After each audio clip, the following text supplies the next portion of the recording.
When J. N. Andrews arrived in England in 1874 on his way to Switzerland, he didn't find any Adventist converts. There was one Adventist English family, but they had emigrated before he arrived. In 1878, English-born William Ings, who himself had emigrated to America, arrived here in Southampton for a 2-week stay to visit his relatives and also to evangelize. He passed out some literature while he was here and was able to convince 2 people to keep the Sabbath. His next visit in 1878 would prove more fruitful, and in May of that year, they sent a request to the General Conference to send a minister over. In June of that year, the General Conference voted to send the experienced pioneer and administrator J. N. Loughborough.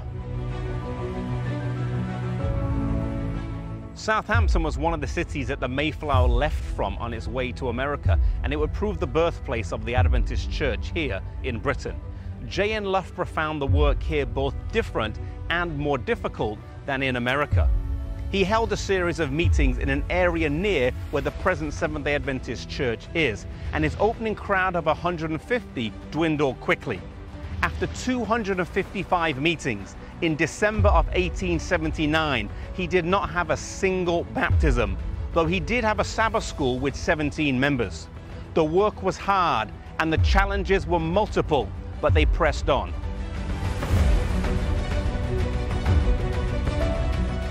In January of 1880, the newly formed Tract and Missionary Society began sending signs of the times to libraries and interested people.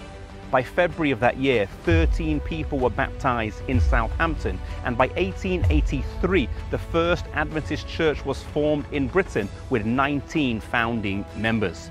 By the end of 1883, there were 65 members in Britain, and by 1887, there were 122. The headquarters of the church in Britain, with the staff and the printing press, would move to Grimsby, a house there on the North Sea coast, and by 1884, 2 churches would be formed in Grimsby and Ulceby.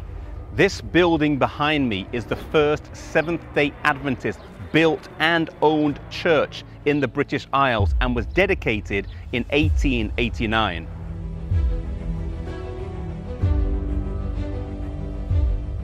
S.N. Haskell would come over and take over the leadership of the church in Britain and move the headquarters from the relative obscurity of Grimsby down to London. In London, using a house as their base, they began to train local people and continued with aggressive literature evangelism. In June of that year, they baptized nearly 20 people.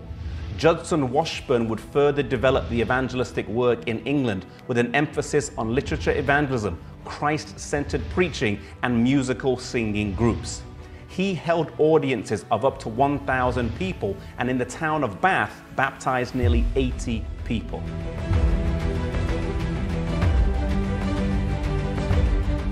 In 1902, the British Union was formed with 3 missions and 2 conferences, a newly formed college, and a health food factory. In 1907, the 3 institutions, along with the British Union headquarters, were relocated to the 25-hectare Stanborough Park, which still serves as the headquarters of the British Union to this day. Even though church membership increased by 20% through the war, World War I would prove a huge test to the young church as the challenge of conscription was faced. Some were able to serve as conscientious objectors, but others were less fortunate and were imprisoned and tortured for refusing to compromise their faith. This memorial stands here as a testament to their faith under fire and in recognition of the sacrifice that they and their families made.